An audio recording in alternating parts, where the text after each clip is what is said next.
Nyt meidän heinäkuun jättipullokampiksen kunniaksi minä kerron teille 3 hyvää vinkkiä liittyen jättipulloihin. Ensimmäinen vinkki on se, että meiltä saa ostettua myös tällaisia käteviä pumppuja näihin jättepulloihin, millä saa just annosteltua 1 annoksen per 1 pumppaus. Eli tämä nyt on näin kätevä, että tällä voi vaikka annostella suoraan suuhun tai tietenkin lusikkaa puuron päälle, mitä ikinä tykkäät käyttää. Ja vinkki numero 2.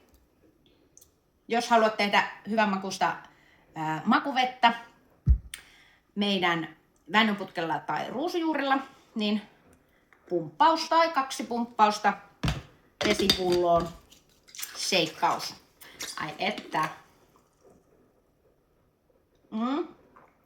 Tulee tosi hyvän makuinen makuvesi.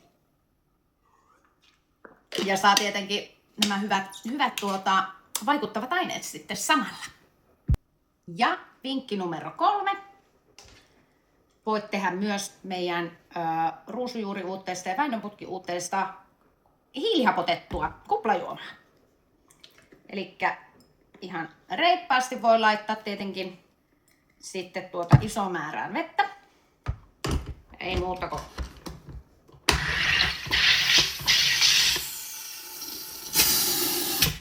kuplia kehiin. Ai että. Ja tähän voi kokeilla vaikka esimerkiksi väinönputken kanssa sitruunamelissaa laittaa joukkoon. Ja kokeilepas ruusujuuren kanssa basilikaa.